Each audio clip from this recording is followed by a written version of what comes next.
আসসালামু আলাইকুম। আজকে তোমাদের জন্য আরো একটা জারণ বিজারণের ভিডিও নিয়ে আসলাম।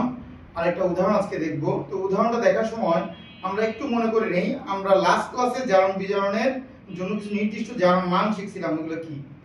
আমাদের সোডিয়াম পটাশিয়াম হাইড্রোজেন +1, গ্রুপ 1 +1, অন্যদিকে ক্লোরিন -1, অক্সিজেন -2 এবং সালফাইড -2।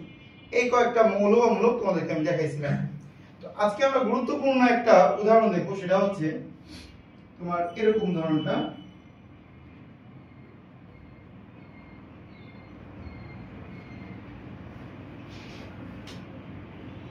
খেয়াল করো, আমরা দেখতেছি ফেরিক ক্লোরাইডের সাথে হাইড্রোজেন সালফাইড বিক্রিয়া করলে ফেরাস ক্লোরাইড, সালফার এবং হাইড্রোজেন ক্লোরাইড গ্যাস তৈরি হইতেছে। তো এই বিক্রিয়াটা জারণ বিজারণ কিভাবে করব? এর জন্য তুমি যেটা করবা, প্রথমত তুমি যার যার জারণ মান জানো সেটা লিখবা। তুমি জানো ক্লোরিন -1, তো দাও -1 কয়টা আছে? তিনটা। -1 গুণ 3। তাহলে আয়রন কত হবে? এটা তো -3, তাহলে আয়রন কত হবে? অবভিয়াসলি +3। তুমি সালফারের ব্যাপারটা তো জানো না, কিন্তু তুমি হাইড্রোজেন তো জানো। হাইড্রোজেন +1, সো হাইড্রোজেন +1 কয়টা আছে? দুইটা। +1 * 2, তাহলে সালফার -2। ক্লোরিন তুমি জানো -1 কয়টা আছে? দুইটা। তাহলে এখানে যেহেতু -2, আয়রন কত? +2। এই সালফার একা একা আছে, মুক্ত আছে, তাহলে এটা কত? 0। ক্লোরিন -1, তাহলে হাইড্রোজেন +1। ক্লোরিন যেহেতু -1, হাইড্রোজেন +1, এগুলো এমনিতেও আমরা জানি। সালফার মুক্ত আছে বলে 0। এখানে এক একটা ক্লোরিন -1, দুইটা আছে, তাহলে -2, তাহলে আয়রন অবভিয়াসলি +2। এবং এই ক্ষেত্রে একই হবে, আয়রন +3 হইছে। খেয়াল করে দেখো, আমরা প্রায়ই এই জিনিসটা ভুল করি। এটা আমি কেন এভাবে লিখছি -1 * 3? তুমি যদি এখানে -3 লিখতা, এখানে যদি -2 লিখতা, তোমার কাছে মনে হতো চেঞ্জ হয়েছে, কিন্তু আসলে তো চেঞ্জ হয় নাই। তো তুমি এখানে বুঝতেছো ক্লোরিন -1 ছিল, -1ই আছে, ক্লোরিনের কোনো চেঞ্জ নাই, -1ই আছে, কোনো চেঞ্জ নাই। চেঞ্জ আছে কার? তুমি দেখতেছো আয়রন 3+, আয়রন 3+ টা আয়রন 2+ হইছে, কমছে, জারণ মান কমছে। জারণ মান কমলে তাকে বলা হয় জারক, জারকের হয় বিজারণ। তাহলে এটা আমাদের বিজারণ প্রক্রিয়া, এটা আমাদের বিজারণ প্রক্রিয়া। অন্যদিকে সালফার -2 ছিল, সেটা হয়ে গেছে কত? সালফার 0। -2 থেকে 0 হয়েছে, নরমাল সালফার হয়েছে।